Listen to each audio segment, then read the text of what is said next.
સ્વાધ્યાયની અંદર આજે આપણે એક વિશિષ્ટ દાખલો કરવાનો છે અને આ વિશિષ્ટ દાખલો છે એ થોડોક વધારે સાઈઝમાં મોટો છે અને આગળ પણ આપણે ઉપયોગમાં આવે એવો છે અને એ છે આપણા સ્વાધ્યાયની અંદર આપેલો 12મો દાખલો પેજ નંબર છે 188 સાબિતી વગરનો દાખલો છે એટલા માટે આપણે કરવો પડે કારણ કે ટેક્સ્ટબુકના કોર્સ મુજબ સાબિતીના દાખલાઓ જે છે એ આ વર્ષ માટે કાઢી નાખ્યા છે જે રાઇડર કહેવાય તો મોટા દાખલાની અંદર 3 માર્કમાં પૂછાય એવો દાખલો આપણે આ જોઈએ એ પહેલા એક આપણે સૂત્ર જોવાનું છે સૂત્રની અંદર વાત કરીએ તો સૌથી પહેલા આપણે અંતઃવૃત્ત વિશે સમજવાનું છે તો અંતઃવૃત્ત કોને કહેવાય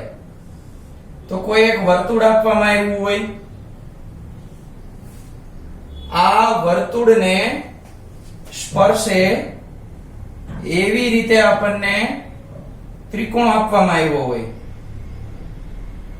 એવો ત્રિકોણ આપવામાં આવે કે જે વર્તુળની ત્રણેય બાજુએથી ટચ કરે અને આ ત્રિકોણ આપવામાં આવ્યો હોય કાટકોણ ત્રિકોણ તો આ જે છે એને અંતઃવૃત્ત કહેવાય આ એની ત્રિજ્યાઓ કહેવાય જે લંબ બનાવે એના નામ આપી દઈએ આપણે તો ડી ઈ અને એફ અને કેન્દ્રનું નામ આપી દઈએ ઓ તો આ જે આપણને મળ્યું એને કહેવાય અંતઃવૃત્ત કે જે ત્રિકોણની ત્રણેય બાજુઓને સ્પર્શતું અંદર વર્તુળ મળે એને અંતઃવૃત્ત કહેવાય હજી આગળના ચેપ્ટરની અંદર આપણે એક પરિવૃત્ત આવશે એની માહિતી આપી દો પરિવૃત્ત કોને કહેવાય તો જો તમને વર્તુળ આપવામાં આવે અને આ વર્તુળને ત્રિકોણના ત્રણેય ખૂણાઓ સ્પર્શે આ રીતના તો અહીંયા આગળથી જે આપણને આ ત્રિજ્યાઓ મળે એ બધી આ રીતના મળતી હોય અને P નામ આપી દઈએ અને A B અને C તો જે આ P વાળું વર્તુળ મળ્યું આને કહેવાય પરિવૃત્ત અહીંથી આપણે આને પરિવૃત્ત એવું નામ આપી શકીએ જ્યારે આને કહેવાય અંતઃવૃત્ત અંદર હોય પરિવૃત્ત બહારની બાજુએ હોય આ બે પરિસ્થિતિ ખાસ યાદ રાખજો હવે આપણે અત્યારે આ ચેપ્ટરમાં આની વાત થઈ છે તો આના માટે તમને આ OE OF અને OD OE અને OF આને અંતઃ ત્રિજ્યાઓ કહેવાય હવે અંતઃ ત્રિજ્યાઓ એટલે એનો સિમ્બોલ તો R જ થાય તો R મેળવવાનું સૂત્ર આપણે અત્યારે શીખવાનું છે તો R મેળવવાનું અંતઃ ત્રિજ્યા મેળવવાનું સૂત્ર ખાસ યાદ રાખજો લખી લેજો ક્યાંક કાટખૂણો સમાવતી બે બાજુનો સરવાળો કરવાનો AB + BC કર્ણ એમાંથી બાદ કરવાનો એટલે -AC આખાના છેદમાં 2 આ સૂત્ર ઘણી જગ્યાએ તમને આવશે 1 માર્કમાં પણ પૂછી શકે અને દાખલાઓની અંદર વિગતમાં પણ પૂછી શકે એટલે આ યાદ રાખવાનું છે તો આ એક સૂત્ર હાઇલાઇટ કરી લેજો ખાસ ક્યાંક નોંધી લેજો પછી આપણે 12મો દાખલો હવે આપણે શરૂ કરી શકીએ કારણ કે આનો ઉપયોગ પણ એમાં થોડો થશે તો જોઈએ 12મા દાખલામાં શું કહેવામાં આવ્યું છે આપણને દાખલાની અંદર આપણને રકમ અને આકૃતિ બંને ડિટેલ સાથે સમજૂતી આપેલી છે એક જ બાજુનું નીચેનું માપ આપ્યું છે અને એના ઉપરથી સંપૂર્ણ બીજી બે બાજુઓ મેળવવાની થાય છે તો દાખલા નંબર 12 સ્વાધ્યાયની અંદર 10.2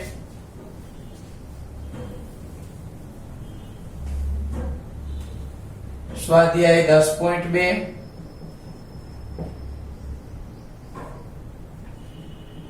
દાખલા નંબર 12 સૌથી પહેલા આપણે એની આકૃતિ દોરી લઈએ એટલે થોડીક સમજ પડે કે લખાણ અને આકૃતિ કઈ રીતે મેચ થાય છે દાખલાની સાઈઝ થોડીક વધારે છે એટલે આપણે આકૃતિ થોડીક ઉપર દોરીએ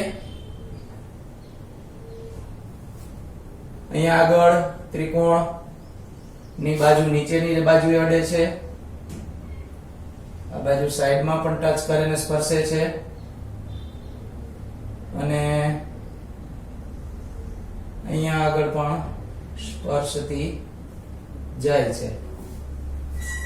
ત્રિકોણનું નામ આપી દઈએ આપણે એબીસી. વર્તુળનું કેન્દ્ર O આપેલું છે.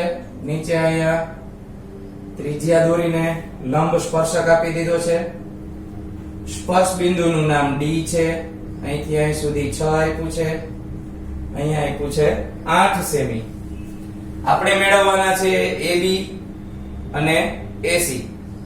આટલી વસ્તુ આપણને ડિટેલમાં આપેલી છે. તો સૌથી પહેલા આપણે આની અંદર જે વધારાનું કામ કરવાના છીએ એને હું બ્લુ માર્કરથી હાઇલાઇટ કરી દઉં. તમને બધાને ખબર છે કે હમણાં મેં આકૃતિ દોરી હતી, એમાં મેં 3 ત્રિજ્યાઓ દોરી હતી, અંતઃ ત્રિજ્યાઓ. તો અહીંયા આગળ હું હજી ત્રિજ્યા દોરી શકું. અહીંયા D નામ આપ્યું તો અહીંયા E નામ આપી શકાય. એને હું બ્લુ માર્કરથી હાઇલાઇટ કરું છું. અહીંયા આગળ આપણે F નામ આપી શકીએ. અહીંયા લંબ હોય, અહીંયા પણ લંબ હોય. આ સિવાય આપણે એક પ્રમેય શીખી ગયા છીએ, ચતુષ્કોણ વાળો દાખલો કરાયો. એમાં પણ મેં તમને કીધું હતું કે આ સ્પર્શકોના માપ છે જોડીમાં સરખા હોય. કઈ રીતે? તો કે BD હોય એટલું જ BE હોય, AE હોય એટલું જ AF હોય, CF હોય એટલું જ CD હોય. તો આ બધી વિગતોને ધ્યાનમાં લઈ અને આપણે દાખલો શરૂ કરી દઈએ. તો સૌથી પહેલા આપણે જે રચના કરી એને લખી નાખીએ કે ભાઈ O થી D, O થી E અને O થી F આ છે આપણા R, અને R નું માપ આપણને આપેલું છે 4 સેન્ટીમીટર. કારણ કે શરૂઆતમાં જ લખ્યું છે કે 4 સેમી વાળું વર્તુળ. તો અહીંયા બરાબર કરીને લખી નાખીએ 4 સેમી. એટલે આનું માપ 4 થાય, આનું માપ 4 અને આનું માપ પણ 4. ત્રણેય ત્રિજ્યાઓના માપ આપણને 4 સેમી મળે, એટલે કે સરખા જ માપ મળે. હવે બીજી વસ્તુ જોઈએ તો આ માપ 6 આપ્યું છે, તો CD નું માપ 6 હોય તો CF નું માપ પણ આપણને 6 મળે.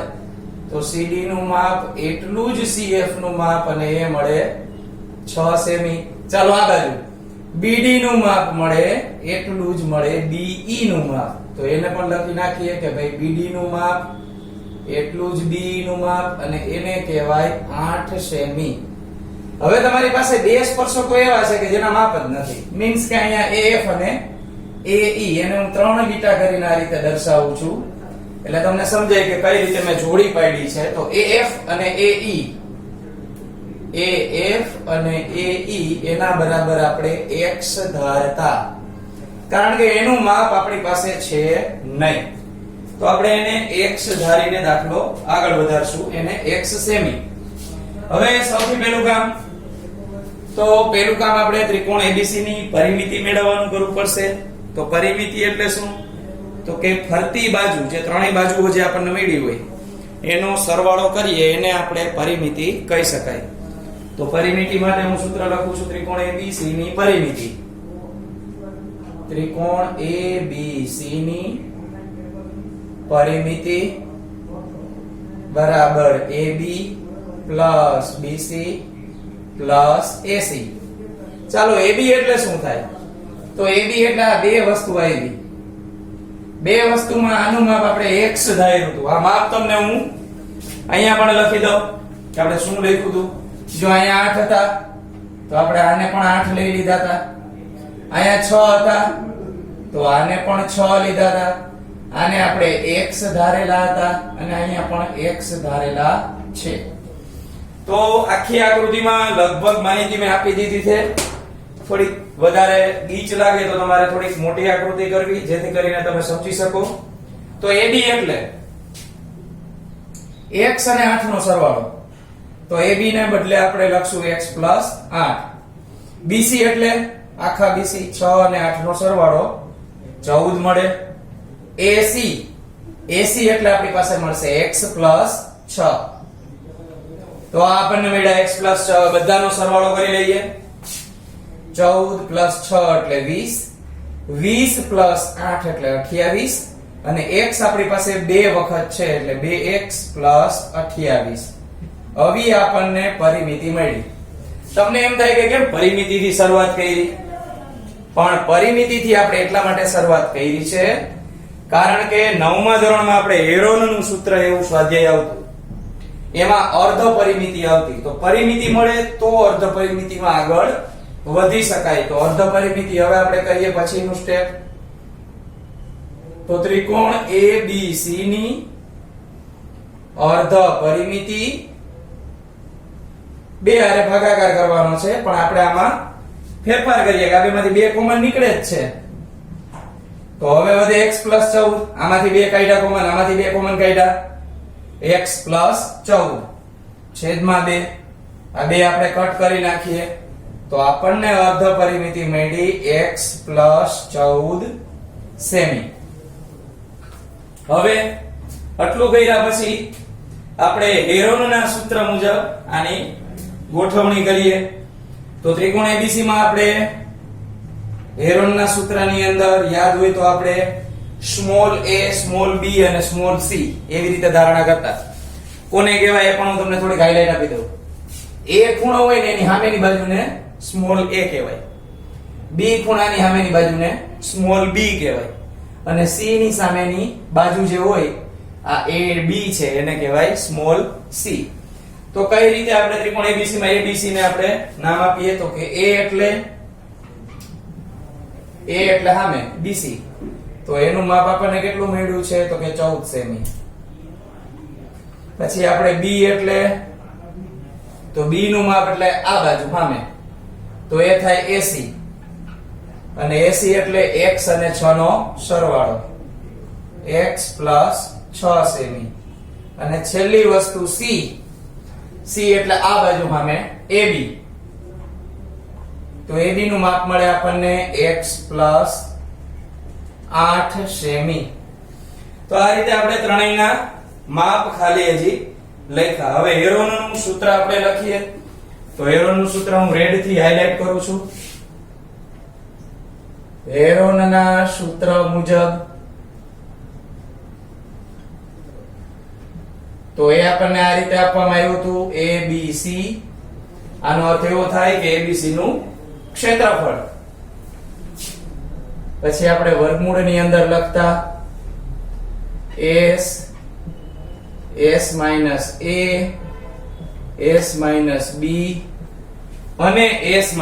- c. હવે તમને એમ થાય s એટલે શું? તો અર્ધ પરિમિતિનો સિમ્બોલ છે s. s એટલે થશે સેમી પેરીમીટર. પેરીમીટર એટલે પરિમિતિ, સેમી પેરીમીટર એટલે અર્ધ પરિમિતિ. બીજું કાંઈ નવું નથી આમાં. હવે આની અંદર આપણે કિંમત મૂકવાની શરૂ કરીએ. તો s આપણને કેટલો મળ્યો છે? x + 14 ત્યાં આગળ લખશું. ત્યાર પછી આપણને a ની કિંમત, આ બધી કિંમત આપણે ડિટેલમાં લખતા જાય, ક્યાંય નિશાનીમાં ભૂલ ન થાય એ ખાસ જોવું. ચાલો તો સૌથી પહેલા s. તો s એટલે આપણી પાસે છે x + 14. પહેલા એનો કૌંસ લખી નાખીએ, x + 14. હવે અહીંયા પહોંચ્યા તો છગડીયા કૌંસમાં લખું s એટલે x + 14, a એટલે આપણી પાસે છે માત્ર 14. તો અહીંયા 14 લખીએ. આ પહેલા કૌંસનું કામ પૂરું. હવે બીજો કૌંસ, s એટલે x + 14 - b. b એટલે છે x + 6.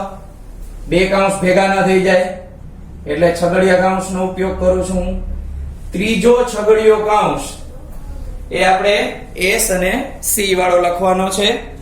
તો એના માટે અહીંયા s એટલે x + 14, આ x + 14 માઈનસ c એટલે આપણી પાસે છે x + 8, x + 8.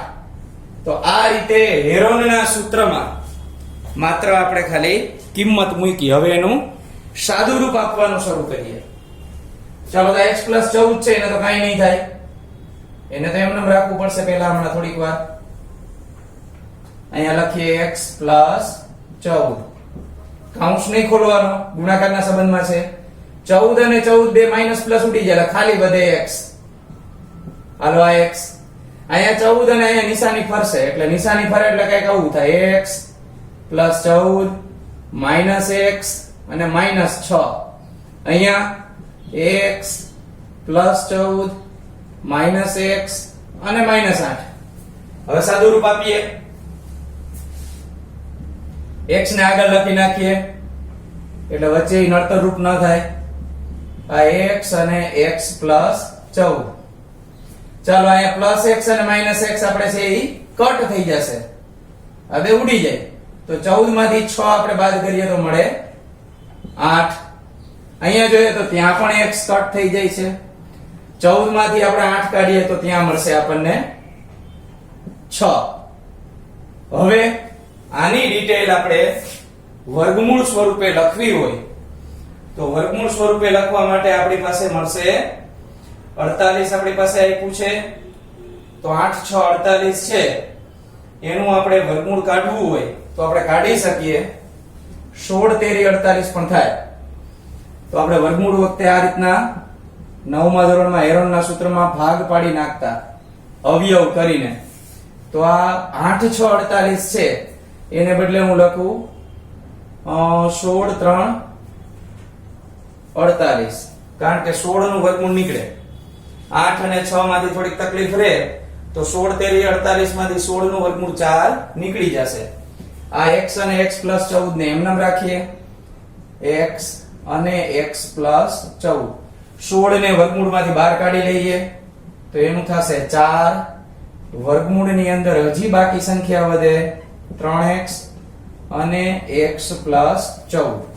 અહીંયા આવીને આપણે આ ક્ષેત્રફળ અટકી જાય છે તો એને આપણે પરિણામ નંબર 1 આપી દઈએ. આ આપણું થયું પરિણામ નંબર 1.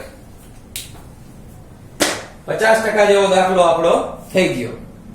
હવે હેરોનના સૂત્ર મુજબ આપણે મેળવ્યું, કારણ કે x ની કિંમત તો છે નહીં, તો x ની કિંમત નથી તો આપણે એના માટે હજી ત્રિકોણના બીજા ક્ષેત્રફળ વાળા સૂત્રનો ઉપયોગ કરવો પડે. તો આ સૂત્ર કયું છે? તો જેમ હેરોનના સૂત્રને હાઇલાઇટ કરું એવી રીતે હું અહીંયા બીજું સૂત્ર આ રીતે લખું છું કે ત્રિકોણ ABC નું ક્ષેત્રફળ. તમે સાંભળેલું હશે 1/2 ગુણ્યા પાયો ગુણ્યા વેધ. બરાબર? તો આ ત્રિકોણ ABC નું ક્ષેત્રફળ છે ઈ 3 ત્રિકોણ ભેગા બનીને બન્યું છે. કયા 3 ત્રિકોણ એ દેખાડી દો.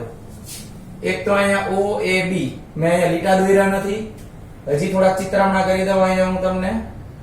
તો જો આવો ત્રિકોણ એક બને છે OAB. પછી આ બાજુથી જોઉં તમે તો OCB અને એક ત્રિકોણ અહીંયા બનશે. આ 3 ત્રિકોણ ભેગા થાય એટલે આપણો આખો ત્રિકોણ બની જાય છે. તો આ 3 ત્રિકોણને આપણે લખી નાખીએ OAB, OBC અને OCA.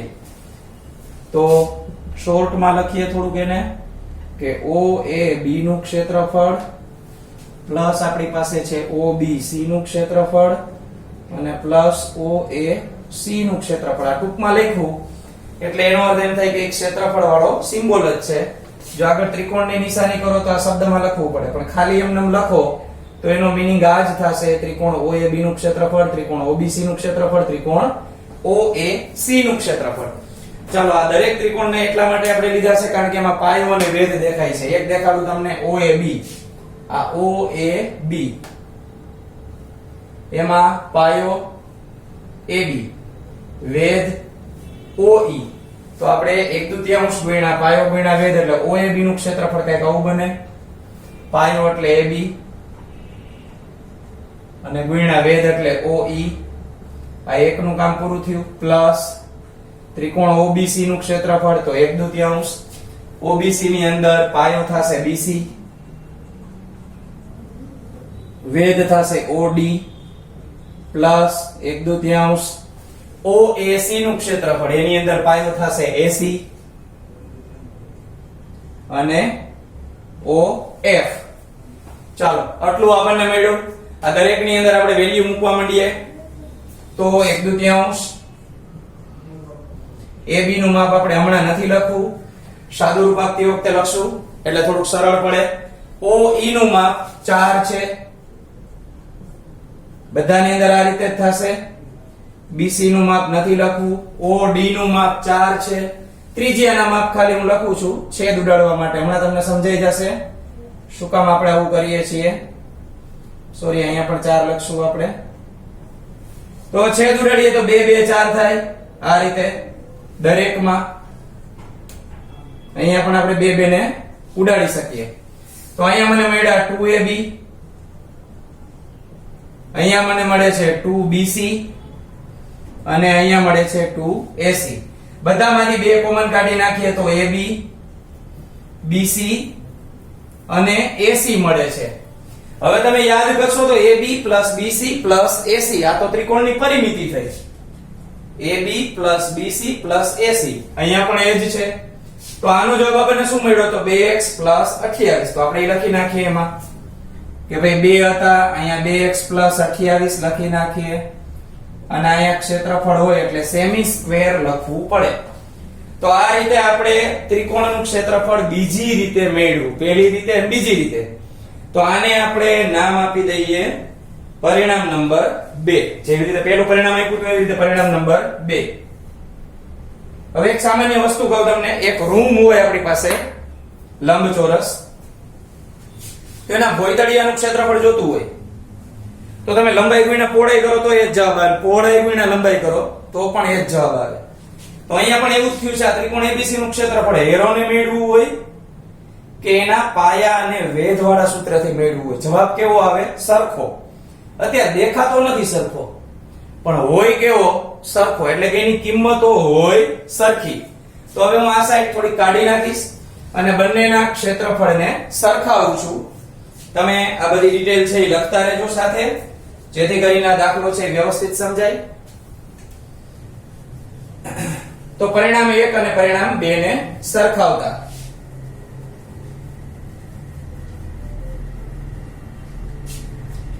આપણે લખીએ અહીંયા પરિણામ 1 અને 2 ને સરખાવતા. તો પરિણામ 1 આપણી પાસે છે આવું કંઈક 4, પછી અહીં લખ્યું છે વર્ગમૂળની અંદર 3x, અહીંયા લખ્યું છે x 14. સામે બાજુએ પરિણામ 2 લખીએ તો 2 અને અહીંયા 2x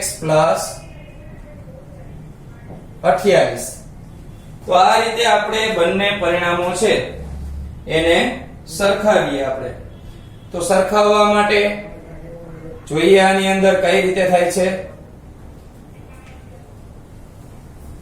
પરિણામ 1 આપણું આ હતું 4 વાળું અને પરિણામ 2 આપણું છે 2(2x 28 વાળું. હવે બંનેને સરખાવવા માટે આપણે જોઈએ તો 2 ની અંદર 2 2 આપણે ઉડાડી શકીએ. તો 2 કઈ રીતે ઉડશે? આ ઉડી શકે. તો આવું આપણને મળે કે ભાઈ 2 પછી કૌંસની અંદર આપણે લખશું અહીંયા. હજી આમાંથી 2 આપણે કોમન કાઢી શકીએ એટલે અહીંયા x 14 વધે. તો આ 2 પણ હું કટ કરી નાખું છું એટલે સ્ટેપ થોડું ઘટી જાય. કઈ રીતે એ સમજજો.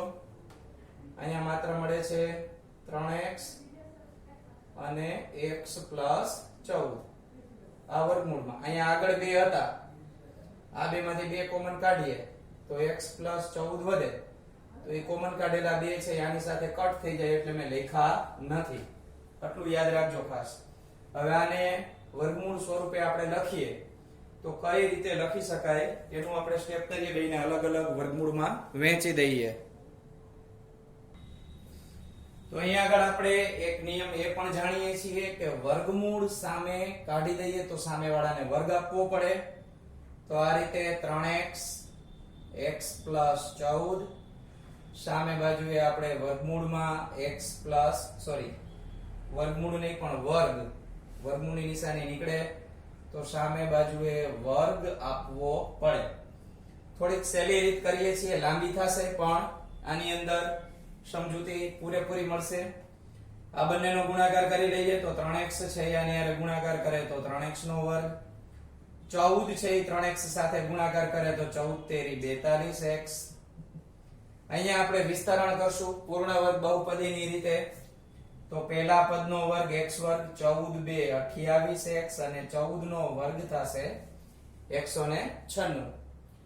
તો અહીંયા આગળ આપણે હવે વર્ગવાળા પદ x વાળા પદ આ બધાને ભેગા કરીએ, સાદુરૂપ આપીએ તો 3x નો વર્ગ છે, આ બાજુથી x વર્ગ માઈનસ માં આવે, 42x આ સાઈડ આવશે તો 28x થશે. ત્યાર પછી 196 પણ આપણે અહીંયા માઈનસ માં લખશું. આ બંનેની બાદબાકી કરી નાખીએ તો 2x નો વર્ગ, 42 માંથી 28 આપણે કાઢી નાખીએ તો 14 મળશે આપણને, પ્લસ 14x અને માઈનસ 196 બરાબર 0. બધી જ સંખ્યાને 2 વડે ભાગાકાર કરી શકાય છે, તો આપણે 2 વડે ભાગાકાર કરીએ તો નાની સંખ્યા મળે x નો વર્ગ, 7x મળશે અને અહીંયા આપણે લખશું 98. 2 વડે ભાગાકાર કર્યા બધાને, 98 ના એવા ભાગ પાડો કે વચ્ચેનું પદ 7 આવે, તો 14 7 98. x નો વર્ગ 14x ઓછા 7x ઓછા 98 બરાબર 0. બબેની જોડી પાડીએ. આપણે આ ટાઈપના દાખલા કરેલા છે અગાઉ. હવે ભાગ પાડતા આપણને x ની કિંમત મળી જશે.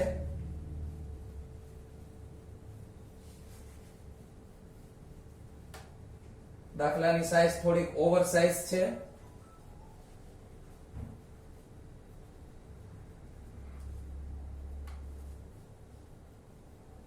ચાલો તો આપણે બંનેમાંથી કોમન કાઢીએ. તો પહેલા બેમાંથી કોમન નીકળશે x, તો x પ્લસ 14 મળે, માઈનસ 7 કોમન કાઢો તો x પ્લસ 14 મળે બરાબર 0. x પ્લસ 14 અને x ઓછા 7 એમાંથી x ની કિંમત માઈનસ 14 મળે અથવા આપણને x ની કિંમત મળે 7. હવે x એટલે આપણે આ બાજુનું માપ ધાર્યું તો એ કોઈ દી માઈનસ માં હોય નહીં, એટલે અહીંયા આપણે લખી નાખશું કે શક્ય નથી. જ્યારે અહીંયા આગળ આપણે 7 છે એને કન્ટિન્યુ રાખીએ તો આપણે બે બાજુઓના માપ પૂછ્યા હતા તો એ લખી નાખીએ કે AB નું માપ આપણે શું રાખ્યું હતું x પ્લસ 8, તો 7 પ્લસ 8 એટલે આપણને મળે 15 સેમી. અને ત્યાર પછી બીજું માપ AC નું હતું એ થાય છે x પ્લસ 6 એટલે 7 પ્લસ 6 એટલે આપણને મળશે 13 સેમી. તો આ રીતે આપણે બંને માપ મેળવી શકીએ. ગણતરી હજી ટૂંકી થઈ શકે કારણ કે આપણે બધા વિદ્યાર્થીઓને સમજાય એટલા માટે થોડાક અવયવોની ગણતરી લંબાવી છે, એટલે આ રીતે કરશો તો થોડીક વધારે અનુકૂળતા આવશે. હવે આપણે હેતુલક્ષી લેવાના છે કે જે 1 માર્કની વિગતમાં પૂછાય આપણને, અને હેતુલક્ષી કર્યા પછી આપણું આ સ્વાધ્યાય છે એ સંપૂર્ણ પૂર્ણ થયેલું ગણાશે. પ્રમેયની એની પ્રેક્ટિસ